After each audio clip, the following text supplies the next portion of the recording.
اللهم يا مالك الملك، يا من في ملكه مقيم وفي جلاله عظيم. السلام عليكم ورحمة الله وبركاته. على أجمل متابعين في الدنيا، عاملين إيه؟ يا رب تكونوا بخير وبصحة دايما. لو أول مرة تشوفوا قناتي، فضلا منكم الاشتراك واللايك وكومنت حلو كده زيكم. دخلت المطبخ يا جماعة، عايزة أقول لكم بجد يعني كان طاقة سلبية. هقول لكم على حاجة حلوة قوي ومهمة جدا بجد، يعني سر النشاط كده. لو عندك أي حاجة في البيت كسلانة عليها وحاسة إن انتي ما عندكش الاستعداد إن انتي تخشي تروقي، سواء مطبخ أو غسيل أو ترويق شقة أو حتى أكل، أي حاجة كسلانة عليها، هقول لك برضو على حاجة مهمة جدا وسر نشاطي لما بيبقى عندي حاجة زي كده ومش قادرة عليها. تابعوا الفيديو للنهاية. وعايزة اقول لكم الفيديو هنا كان المطبخ عندي مكركب جدا بعد ما عملت الاكل. بنتي قالت لي يا ماما انا هريحك النهارده وانا اللي هغسل المواعين وهروق المطبخ بعد الاكل. ففرحت جدا، قلت لها خلاص ماشي بعد ما كنا. يلا يا جوجو خلصي، يلا قومي اغسلي مواعين. طب استني يا ماما، هو انا زي كده كل ما اشوف اي حاجه اخش اغسلها على طول؟ لا، انا بحب اجمع حاجتي مره واحده واغسلها مره واحده. ماشي. مره على مره لحد ما الليل جه. وعايزه اقول لكم ان في الاخر تعبت ونامت وعندها مدرسه. والمطبخ فضل زي ما انتم شايفين كده، ولا بوتاجاز اتغسل ولا المطبخ الغسيل مواعين اتعمل ولا الكركبه اللي على المطبخ دي اتشالت. انا هنا كنت بوريكم على فكره شنطه العلاج بتاعت ولادي لسه تعبانين. بصوا يعني كنت بوريكم العلاج كتير، ولقيت اصلا الشنطه مليانه وفيها علاج كتير، فقلت لا خلاص مفيش داعي، رجعت في كلامي. آه، بس يعني ربنا يشفي كل مريض يا رب، ويبارك لكم في اولادكم وفي صحتكم. آه، ده بدأت انا بقى، قلت لا خلاص كده ما بدهاش. لازم انا بقى اللي هتبقى ايدي في المطبخ عشان اخلصه. فكنت كسلانه بقى لان هي كسلتني وعشمتني ان هي تعمل المطبخ يا جماعه، وبعدين ايه ما ضحكت عليا بقى وتعبت ونامت وسابت كل حاجه. فعقبال بقى ما نيمت الاولاد وكده ما عرفتش انام غير لما اخلص المطبخ. يعني قلت لا لازم ان انا اخلص كل اللي انتوا شايفينه ده، لان المطبخ كده صعب قوي. فقررت ان انا بقى ايه اعمله، بس كنت كسلانه ومش قادره. سر نشاطي ايه بقى يا جماعه؟ بجد والله العظيم، عايزه اقول لكم اي وقت حاسين فيه ان انتوا مش قادرين تعملوا اي حاجه في البيت، صلوا كده. بعد ما تكونوا أديتوا الفروض بتاعتكم، لو في فرض لسه هتصلوه، مغرب عشاء أي حاجة يعني من الفروض الخمسة، صلوها وصلوا ركعتين لله. وأول حاجة تعملوها بعد ما تصلوا ركعتين لله، اقروا سورة البقرة. والله العظيم سورة البقرة دي بجد فعلا معجزة. يعني بتخلي الإنسان عنده طاقة إيجابية، بيبقى عنده نشاط. فعلا ربنا منزل لنا كل حاجة في القرآن بجد. فأي حاجة واقفة قدامكم اقروا القرآن. وسورة البقرة دي بتساعد على النشاط. لو انتي كسلانة على أي حاجة بجد.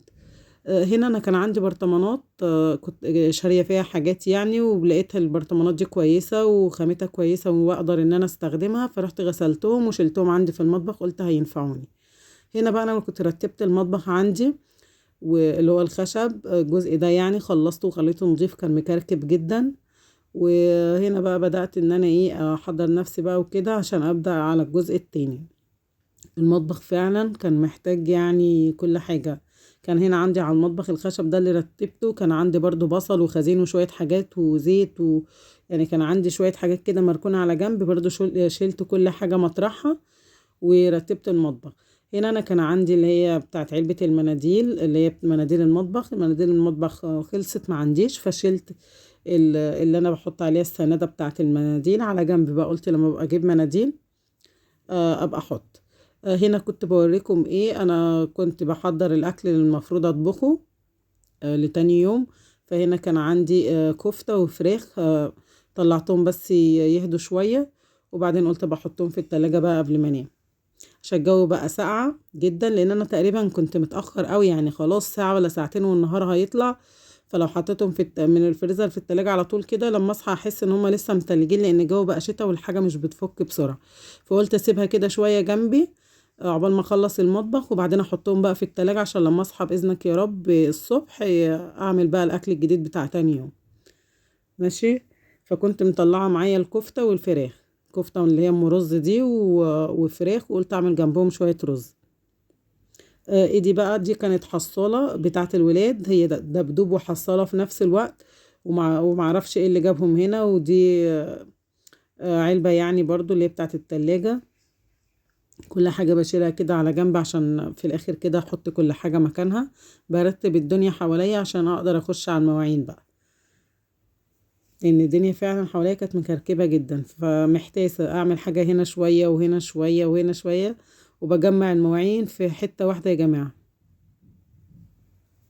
بحيث ان انا لما اخلص الكركبة اللي حواليا دي يبقى انا لميت المواعين، ابتدي بقى ان انا اغسل. هنا انا كنت لقيت بقى المواعين كتير جدا، مش هعرف يعني ان انا اغسل في الحوض، وهتضايقني. قلت بقى ايه، اغسل جزء جزء، يعني لميتهم كده على جنب وابتدي بقى اغسل جزء جزء، لما اخلص اللي قدامي اجيب غيرهم، عشان يبقى ايه الدنيا رايقة حواليا. يا رب، لا اله الا انت، سبحانك اني كنت من الظالمين، لا حول ولا قوة الا بالله العلي العظيم. اللهم صل وسلم وبارك على سيدنا محمد عليه افضل الصلاة والسلام. لا اله الا الله وحده لا شريك له، له الملك وله الحمد وهو على كل شيء قدير. يا رب. ما تنسوش يا جماعة سورة البقرة، لو عندكم اي حاجة كسلانين عليها كده، سر النشاط فعلا سورة البقرة، وطاقة ايجابية كمان، وبتحس ان انت يعني ايه مش مقصرة. اديتي فروضك مثلا 5 او صليتي ركعتين لله، سورة البقرة، اقري قرآن سورة او 2، بجد فعلا هتقومي عندك طاقة ايجابية ومرتاحة نفسيا، وعندك استعداد ان انت تعملي حاجة او تكملي يومك، سواء عايزة تطبخي، سواء متضايقة من حاجة، سواء عندك مواعين، عندك حاجات في البيت، كل ده طاقة ايجابية. انا عارفة ان احنا كلنا يا جماعة يعني عارفين الكلام ده، وكلنا بنعرف نعمل روتينات في بيتنا، في تنظيف وفي أكل وفي حاجات كتير وفي حياتنا اليومية مع أولادنا، بس احنا بنكتسب نشاط من بعض. يعني أنا ممكن أكون مثلا عندي ملل من حاجة معينة، أو عندي طاقة سلبية من حاجة، أو إن أنا مش قادرة إن أنا أشتغل أساسا في البيت، لما باجي أصور معاكم بحس إن أنا متشجعة وعندي نشاط كده ومبسوطة إن أنا هصور كده وفي اختلاف في يومي. وانتوا اكيد بتبقوا برضو حابين مثلا صباح، او اتعودتوا على الفيديوهات بتاعتها، اتعودتوا على وجودكم معايا، فانتوا كمان برضو بتحسوا ان انتوا عايزين تتابعوني، وبنكتسب بقى النشاط من بعض. حد مثلا ناقصه حاجة يشوف الفيديو مثلا يحس، يقوم مثلا يحس كده بالطاقة الإيجابية، فيقوم يشوف حاجة بيته كده. يعني احنا بنكتسب نشاط من بعض وطاقة إيجابية من بعض، ولكن احنا كلنا بنعمل كل حاجة في بيوتنا، وانا عارفة ان حبايبي اللي معايا شاطرين وامارات كده وعسليات. انا كنت غسلت يعني جزء كبير من المواعين اللي كانت قدامي، فببتدي بقى اجيب المواعين التانية اللي شايلها على جنب. انا عايزة اقول لكم الفيديو ده كان كتير، ساعة ونص، ساعة وربع، يعني وقت طويل، خدت وقت في المطبخ طبعا، غسيل مواعين كتير جدا، ولسه هغسل معاكم البوتاجاز ولميت الزبالة غير بقى المطبخ والكركبة اللي كانت فيه. لا اخدت وقت بصراحة، وجالي ملل وانا يعني عمالة اقول ايه ده، هو مش هيخلص ولا ايه، عمالة اغسل هنا واعمل هنا واغسل مواعين واجيب من هنا احط هنا، بس الحمد لله في النهاية خلصت. وانا من البداية ما كانش عندي الاستعداد اصلا ان انا اعمل اي حاجة خالص، وكنت كسلانة جدا، بنتي بقى كسلتني. بس زي ما قلت لكم قراية القرآن وسورة البقرة بتساعد فعلا على نشاط اي حاجة انت عايزة تعمليها. فبس بقى فقمت خلصت كده معاكم المطبخ، وانتوا كمان بتشجعوني والله. يعني عايزه اقول لكم ان يعني ايه، خلاص هخش اعمل الحاجه بيبقى كسلانه كده ومتضايقه، وبعدين اقول الناس اللي انتوا يعني اللي انتوا متابعيني، لا بقول لا، انا ببقى مبسوطه جدا وانا بصور، فبتشجعوني. يعني انتوا ناس كده عسل وناس كده قمر، مفيش منكم بجد. وكفايه كومنتاتكم الحلوه اللي بتشجعني، بغض النظر عن ان في كومنتات سلبيه بتيجي بقى معاكسات وكده، ملناش دعوه بيها. يكفي ان انا عندي والله بجد يعني كم كبير جدا من الناس المحترمه، الناس اللي كومنتاتها على راسي، الناس اللي اخوات وظهر وسند كده في ظهري طول الوقت، الناس اللي بتشجعني بالكومنتات الحلوه. فبجد انتوا ناس عسل كده وقمر، وانتوا بتدوني طاقة ايجابية كده، وبتشجعوني ان انا كل يوم انزل لكم فيديوهات بجد. ربنا يبارك لكم يا رب، احسن ناس في الدنيا. انا هنا خلصت المواعين كلها الحمد لله، تمت بحمد الله.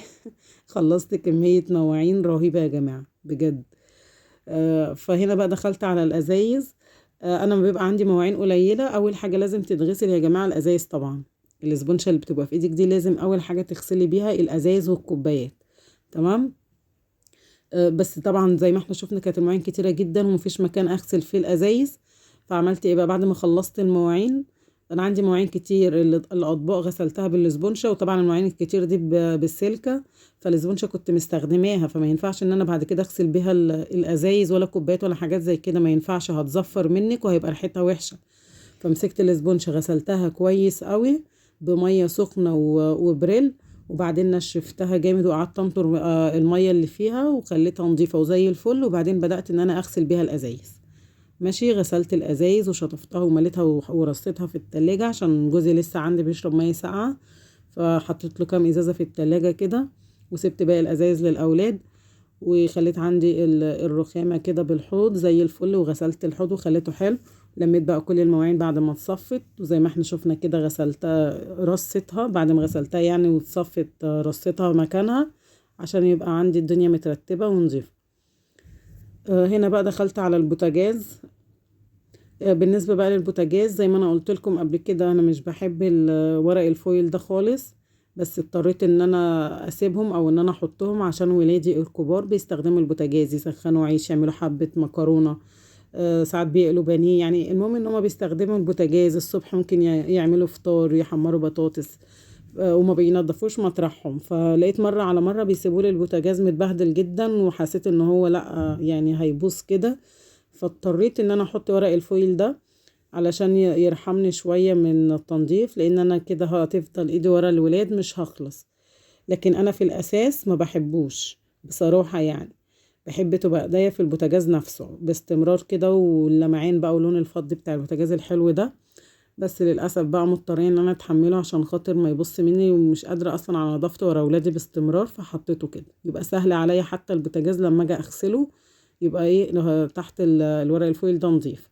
هنا انا جبت الحوامل، انا غسلت البوتاجاز ونضفته وخليته زي الفل، ناقص على ايه ان انا اغسل الحوامل دي وارجعها مكانها. طبعا هنا انا معايا السلكة، كنت بوريلكم ان انا في ايدي سلكة، ما ينفعش هنا سبونج خالص، لازم السلكة عشان لو في اي دهون تطلع. تمام.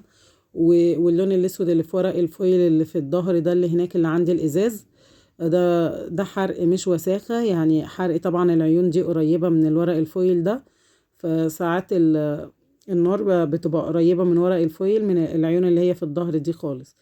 بس فعاملة زي حرق كده، لكن ورق الفويل نظيف. فاستخسرت ان انا بصراحة ارميه، حرام، لان هو كله نظيف وما فيهوش حاجة، ولكن الحرق باين، فقلت مش مهم. حتى الجديد اللي هجيبه من نفس المكان هيعمل نفس البقعة دي من العين من النار، فهي فما دام نضيف خلاص بقى.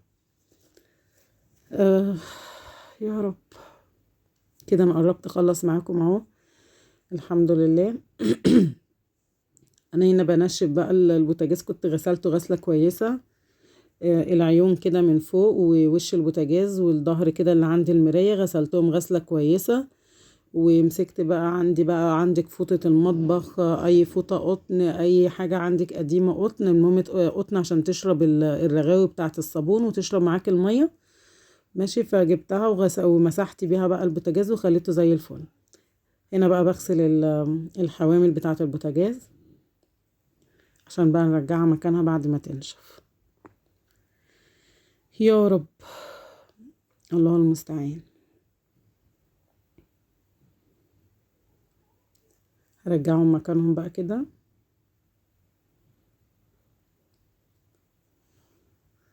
خلاص كده انا قربت اخلص خالص كده، شطبت على المطبخ معاكم اهو، خليته كده قشطايه وقمرايه. بص بقول لكم لايك، انا كده الحمد لله تمام، يعني خلصت من البوتاجاز ومن المطبخ ومن المواعين، وخلاص هاني اهو هشطب على الحاجات اللي باقيه. فكنت فرحانه بقى، داخله بصراحه طاقه سلبيه جدا خارجه من المطبخ، لا مستريحه وعندي طاقه ايجابيه والحمد لله. يعني ان انا قدرت ان انا اخلص المطبخ ده، كان صعب جدا، ما كانش ينفع خالص اسيبه كده وانام، مستحيل. بص بقى، دي ايه بقى؟ دي الزباله زي ما قلت لكم، دي زباله اليوم. انا كنت وريتها لكم قبل كده ان في نهايه اليوم لازم يكون عندي شنطه زي كده، لازم. مش زبالة كذا يوم، دي زبالة يوم. انا عندي في غرفة يعني في أوضة الولاد وأوضة البنات كل واحد فيهم عنده باسكت زبالة، وأوضة النوم برضو فيها. ده غير بقى المطبخ، ال- الحاجات اللي بتطلع مني من المطبخ مثلا وكده. فالزبالة بتبقى كتير بجمعها في نهاية اليوم، فبيبقى عندي كيس زبالة. لازم ان انا برضو وانا بروق المطبخ اشيل الزبالة دي احطها على السلم للزبال، وبعدين اطلع بقى ايه كيس جديد وكده، عشان يبقى ايه، عزاكم الله ما يكونش في زبالة في المطبخ وتنامي وهو نظيف. بصوا مبسوطة كده يا جماعة، بقول لكم ياه خلصت المطبخ. يعني كنت كده ايه خلاص بقى خلصت وخلصت. ما كنتش قادرة بقى من السعادة، ياه هنام وبالي مرتاح ان المطبخ نظيف.